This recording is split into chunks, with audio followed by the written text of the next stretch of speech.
గత 100 రోజులుగా దాదాపుగా ఆగస్టు 21 నాడు మా పార్టీ అధ్యక్షులు కేసీఆర్ గారు అభ్యర్థుల్ని ప్రకటించిన తర్వాత నేటి వరకు మా పార్టీ కార్యకర్తలు, మా పార్టీ యొక్క నాయకులు మరి అహర్నిశలు ఒకటి కాదు, రెండు కాదు, ఎన్నో రకాల ప్రయత్నాలు చేసి అహర్నిశలు శ్రమించి మరి పార్టీ గెలుపు కోసం, పార్టీ అభ్యర్థుల గెలుపు కోసం చాలా చాలా కష్టపడ్డారు. ముందుగా వాళ్ళందరికీ హృదయపూర్వకంగా, వినమ్రంగా నేను ధన్యవాదాలు తెలియజేస్తా ఉన్నా. ఎందుకంటే ఒక 60 లక్షల కుటుంబ సభ్యులున్న పార్టీ బీఆర్ఎస్ పార్టీ, 60 లక్షల కార్యకర్తలు, వారి బలగము అందరూ కూడా ఎంతో కష్టపడి శ్రమించి పార్టీ అభ్యర్థుల గెలుపు కోసం ప్రయత్నం చేసినప్పటికీ మనం ఆశించిన ఫలితం రాలేదు. ఆశించిన ఫలితం నిజానికి మనం డెఫినెట్గా గతం కంటే కూడా మంచి మెజారిటీ సాధిస్తాము అనే ఒక ఆశాభావంతో ఎన్నికలకు పోయినాము.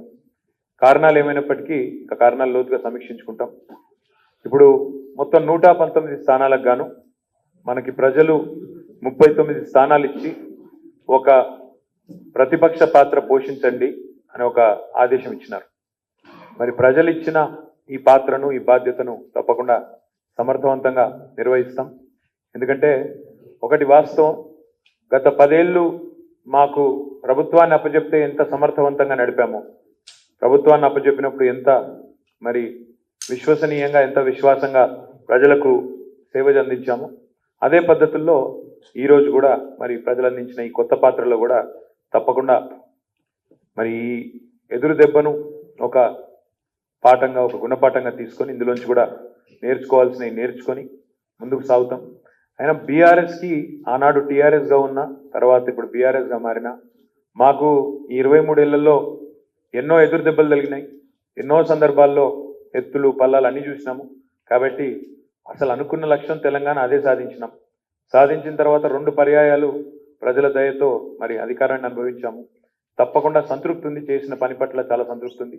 ఈరోజు ఫలితాలు కొంత నిరాశపరిచిన బాధ ఏం లేదు, అసంతృప్తి ఏం లేదు. ఎందుకంటే రాజకీయాల్లో ఇవన్నీ సహజం.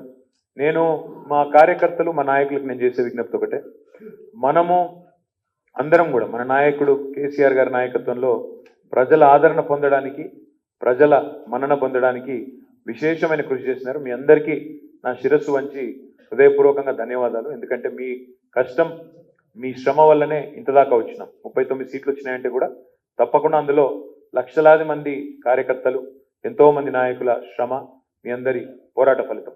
ఒకటి మాత్రం పక్క, ఇవాళ ప్రతిపక్ష పాత్రలో ఏదైతే ప్రజలు మనకి ఇచ్చినారో దీన్ని కూడా అలవోకగా ఇందులో ఇమిడిపోతాము. 100% ప్రజల పక్షాన, ప్రజల గొంతుకై మరి రేపటి రోజున ప్రభుత్వాన్ని నడిపే వాళ్ళందరినీ కూడా మరి వారిచ్చిన వాగ్దానాలు కానీ ఇంకోటి కానీ వాటన్నిటి విషయంలో ప్రజల పక్షాన ఉంటాము. మాకు ముఖ్యంగా ఇక్కడ ఒక మాట మాత్రం చెప్పాలి, మాకు అడుగడుగున అండగా నిలబడ్డ మా కార్యకర్తలు ఒకవైపు, అదేవిధంగా మా నాయకులు ఒకవైపు, గత 10 ఏళ్లుగా మాకు సహకరించిన ప్రభుత్వ ఉద్యోగులు, అధికారులు, ప్రభుత్వ నిర్వహణలో సహకరించిన ప్రతి ఒక్కరికి కూడా హృదయపూర్వకంగా నేను ధన్యవాదాలు తెలియజేస్తా ఉన్నా. ఎందుకంటే ఇది అత్యంత సహజం. చాలామంది మాకు మధ్యాహ్నం నుంచి ఉద్వేగభరితమైన మెసేజ్లు పంపుతున్నారు, బాధపడుతున్నారు, ఫోన్లు చేస్తున్నారు. వారందరూ కూడా నేను చేసే విజ్ఞప్తి, స్థితప్రజ్ఞత అనేది రాజకీయాల్లో చాలా అవసరం.